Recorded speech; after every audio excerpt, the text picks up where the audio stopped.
A nossa obediência não tem peso para a nossa salvação. Nossa, isso é muito forte. Perfeito. Nossa, Vamos ter que provar agora, porque essa frase é forte.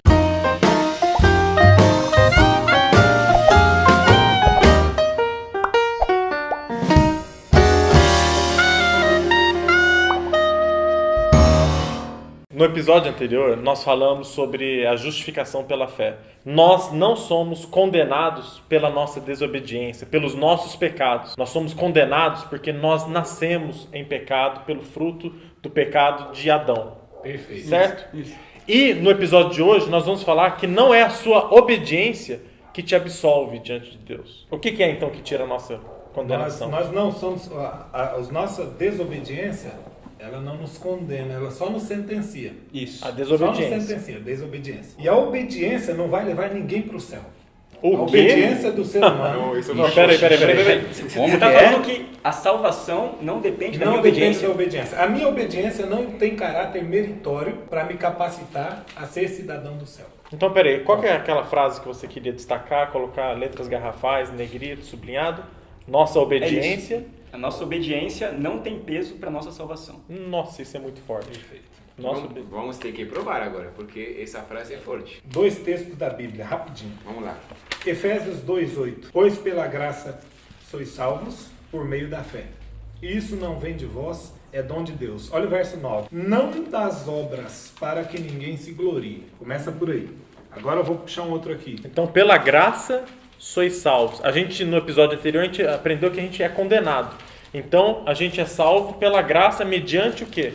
A fé. A fé. Isso não vem de vós, é dom de Deus. Não pelas obras para que não aconteça o quê?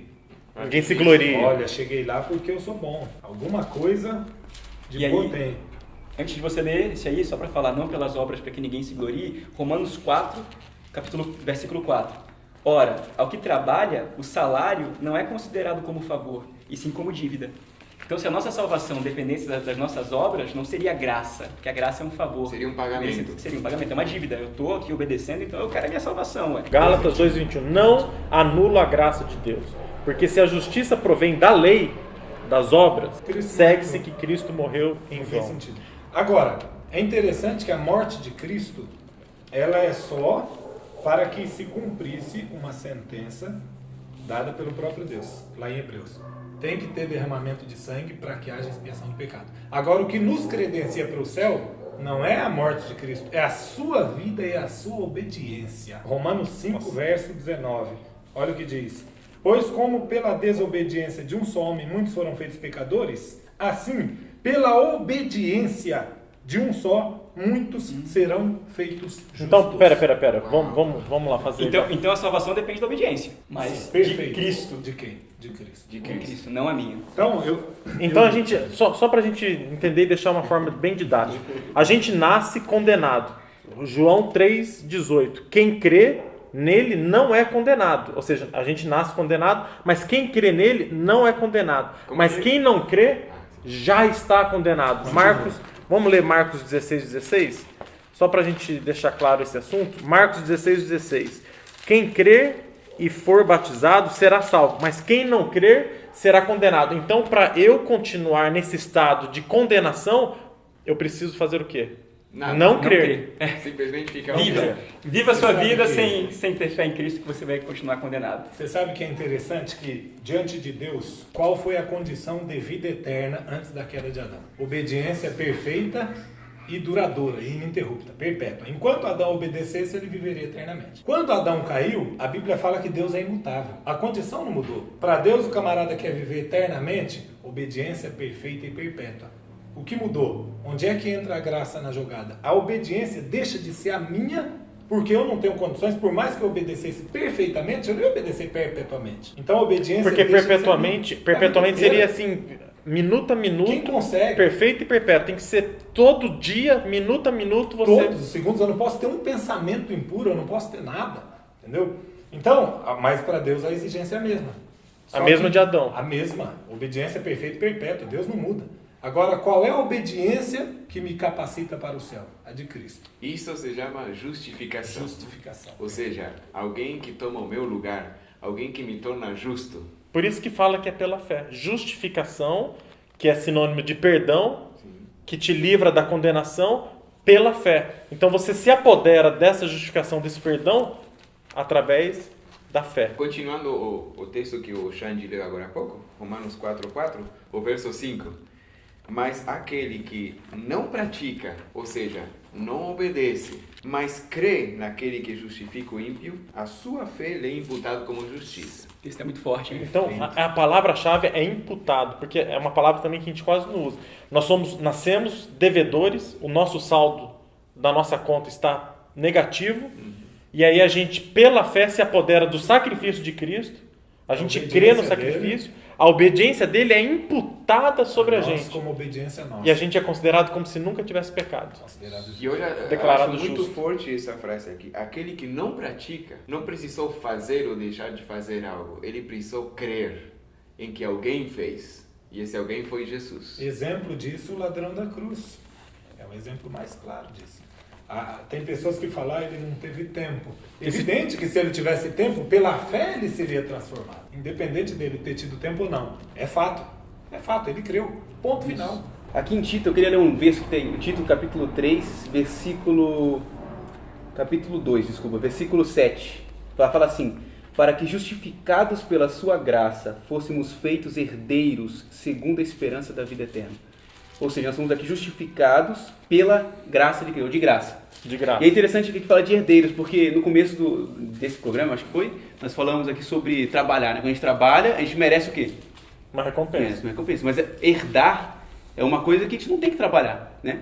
Quando a gente é filho, se meu pai, quando meu pai faleceu, eu vou herdar sem ter trabalhado. Foi uma coisa, um fruto do trabalho do meu pai. Isso. Do fruto do trabalho de Cristo. E a gente vai herdar a vida eterna também quando você se apodera de Cristo. Quando você se torna filho de Cristo. Se torna porque filho. nem todo mundo é filho, né? Já tem uma colherada sobre isso, né? Que falou isso aí numa colherada, procura aí depois. Mas nem todo mundo é filho de Deus, do ponto de vista espiritual falando. Apenas aqueles que são nascidos do Espírito e que seguem, né, e que creem em Deus, se tornam filhos dele, porque são adotados. Então você é adotado por Deus quando você tem fé no sacrifício dele e pelo Espírito você se torna filho de Deus. Como filho você é herdeiro. Agora, se você quer merecer a herança pelo seu esforço, pelo seu trabalho, você é empregado, não é filho.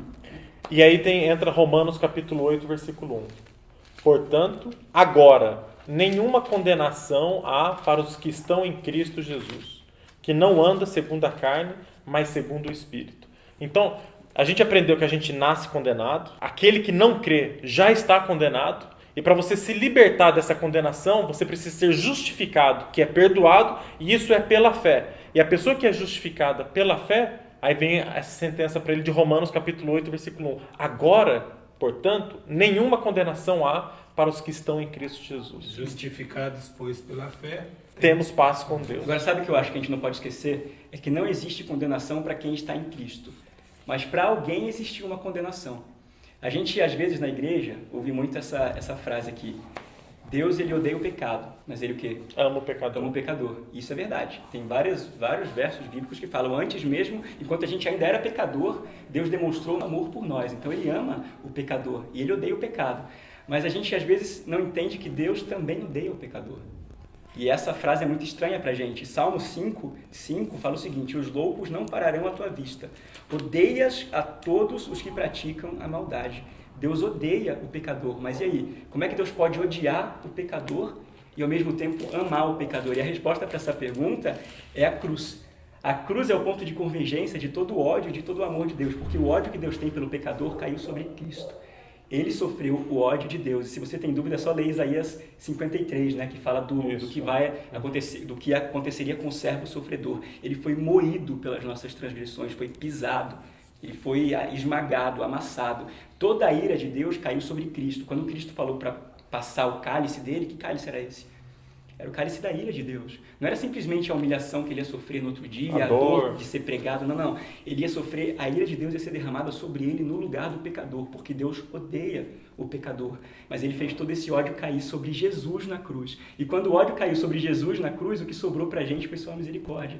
Então a cruz ela é um símbolo do ódio que Deus tem sobre o pecador e o amor que Deus tem sobre o pecador. Por isso que é uma loucura. Por isso que é um escândalo. Isso se chama graça. Se chama graça. A graça se resume nisso. na justiça e na misericórdia se encontrando em um único momento da história, em um único lugar, que é no Calvário, na cruz. Gente, olha esse texto de Romanos capítulo 6, versículo 23. Porque o salário do pecado é a morte. Você é condenado.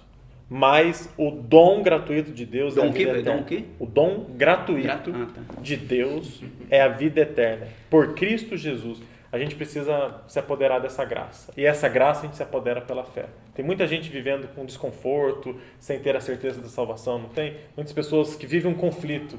E isso é muito grave. Por isso que esse tema é de suma importância para todos nós. Então quer dizer que a pessoa acha que, por exemplo, agora eu sou condenado, só basta crer em Jesus e eu vou ser salvo. Aí ficou fácil. Não preciso fazer mais nada? Não preciso fazer mais Posso nada. viver uma vida de pecado? Posso viver assim, sem... Não preciso guardar a lei. E as obras? Fica onde? Então, isso é importante, porque sempre que a gente fala assim, a salvação não depende da obediência.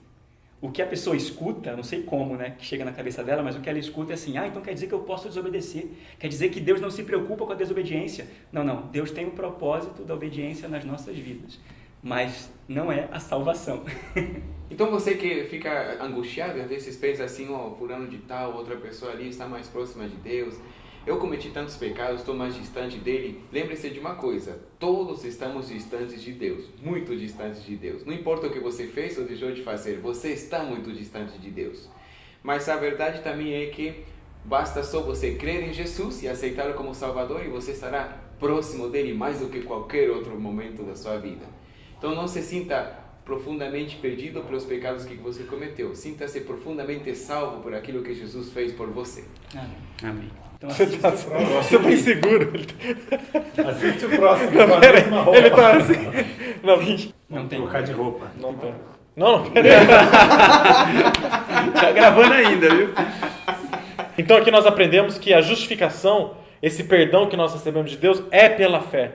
E as obras têm alguma importância? As obras nesse processo? Nós vamos ver no próximo vídeo. Próximo vídeo. Próximo programa. Hein? O próximo programa vai ser muito importante para você entender esse assunto aqui. E para que tenha próximos vídeos, próximos programas, a gente precisa do incentivo. Qual é esse? Compartilhar, curtir, comentar. Também, comenta. Positivamente ou negativamente, comente. Se você quiser comentar, pode comentar. A gente está aqui para responder. É isso aí. Até o próximo.